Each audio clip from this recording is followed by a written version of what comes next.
Evening all, so here we go. This is now a look at the mass driver.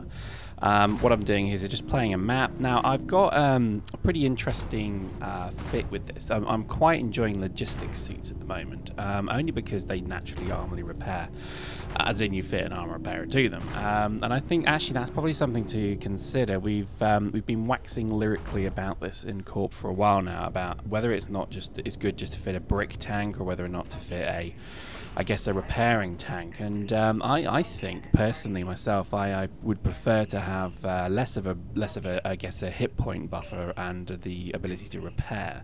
And I've survived a few gunfights now. It's not so much for the initial gunfight, it's more for the second one. So when you go 1v1 versus someone, the brick is going to be better, but you know what I mean. Anyway, let's look at the mass driver. The mass driver is a 6-shooting grenade launcher, and pretty much a crazy kind of shotgun in a monkey's hand, if you know what I mean. It's a dangerous gun. Now, like any grenade launcher, it has a trajectory. That trajectory is completely broken. Basically, it fires normally close range, but when you fire long range, for some reason your projectiles seem to get some kind of lift. So therefore, I don't know if that's by design or if it's supposed to be. But I'll show that maybe later in the video. In terms of a weapon, I would say it's pretty good. It's got a phenomenal blast, obviously, kind of impact of about 250, 200, 300 points. And then it's got a splash damage of about 150 up to 5 meters. So the reality of it is that you can shoot off 3 or 4 grenades in roughly the right area, and as long as they hit roughly the right areas, here we go. Not really hitting him, but I'm getting splash damage on him. Boom, there you go. That last one was even splash damage as well. So nice weapon. I think it works well. The only problem is you need to be up on high. You can't shoot up. As you saw earlier when I was taking point B here, I couldn't really shoot up into I guess I could have tried to hit the ceiling, but the reality of it is that you probably need to be on quite a high vantage point. Plus, the ammo on this gun sucks. You get basically 18 shots, and that's it. That's your lot.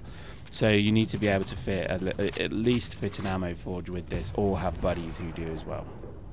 And I think really that kind of sums this gun up. It's a very good kind of anti-rush weapon as well, because people kind of spaz out when you fire this gun at them. It's a bit like the minigun. It's a bit of a terror weapon. When you kind of get some good rounds down, as you see there, that guy's basically legging it, because you don't really know what you're being hit with. You could be being hit with some form of turret or a tank or something like that. So this is why I think it's quite a good weapon. Don't see too many people using them. I think also they're quite specialist as well, and I think they're probably a good selection if you've got, say, certain maps. Like this one, if I was on the mushroom above, this would be just ideal. If I had all the nano forges I could fit, I probably could get quite a few kills with this, because it is it's a bit of a beast when it comes to just basically getting damage down. But I would say close range it's useless, and I think long range it's useless. This is kind of a this is a support weapon only. As you can see here, just trying to fight these two guys here. I mean, I guess it's doing a huge amount of damage, and you can see they kind of were backing off. I think this has kind of scared them quite a bit, obviously. But I think versus an assault rifle at close range, it's not brilliant. And you can see it's only because this guy, I don't think, was really aware what the hell was going on that I won. But just the hilarity of what that happened, you see that guy's body fly. Now that's funny. And this is why this is part of the fun of the game, I think. Just testing on the weapons, seeing what works. Had a bit of a blast with the forge rifle earlier as well. I shot down a mothership. I shot down a dropship. This thing was quietly flying around. I just basically drilled it twice with the forge gun, and it just dropped like a stone. And it was fun. I think that's exactly what you want to see. I'll probably include that bit of footage at the very end, because it just was absolutely classic. And I think really this is partly why I think you should have multiple characters. I think it doesn't hurt just to start an ult. Even if you hit your skill cap for the day, just go and play with your ult for a bit. You get a few skill points obviously actively there. I don't think you get them passively. I know I said in a previous video you maybe do, but I'm probably wrong, so I need to just check that. But I think really the purpose of having multiple characters is that you can actually just look at other things. So I've got laser rifles on one character, I've got this mass driver on the other, and this character here is going to be exclusively vehicles. So already I'm starting to look at some of the vehicles. Played last night in a match, and the opposing team spawned in 5 tanks. I think it was 5. It was definitely 4, but it was kind of crazy. It was pretty crazy because they were all not the initial tanks. They were the gun lodges. They were like the proper non-militia tanks, and they all had them armed very well. And yeah, they dominated the map. And I think the next dropship is probably going to be the tank. So what dropships used to be in terms of their ability to just absolutely annihilate, I'd probably say tanks are now, because these tanks were just, people were splashing them with 3 or 4 different swarm launchers, and it just wasn't doing anything. It would take the shield down, they'd retreat, and they basically used tactics. Don't get me wrong, they'd nothing underhand. You were very clever. They used tactics, so they actually had 2 tanks approach and fire. Then when they took damage, retreat, the other 2 would come forward.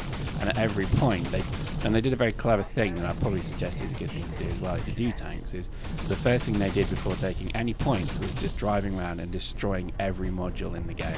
Every turret, every supply depot, every CIU. And it was very, very good. You get points for doing that, but I think it was a pretty clever thing. So, anyway, we'll have a look at that another time. I'll do a tank spotlight because I'm quite interested in tanks myself, and I think they're pretty cool. But as the mass driver goes, I would say it's a pretty decent weapon. It's probably a close to short range gun. It's got terrible ammo problems. Reload time isn't too bad, and I think if you're looking for something that kind of, it's a very different way to play compared to assault rifles and so on, I'd say it's quite good fun. And I think, hopefully they release more variants of them, more different types of ammo, so the ability not to have contact grenades, maybe have something you can just fire around corners and then just kind of like a normal grenade just sits there for a few seconds then explodes. That'd be pretty cool. I think the ability to have maybe smoke grenades, that'd be pretty awesome as well, and so on and so on and so on. So I just think the mass drivers may be something that is a good weapon to maybe just put a couple of skill points in just for level 1 even, just so you can maybe have it in your repertoire, because it's not a bad weapon, and hopefully you enjoyed that. See you next time.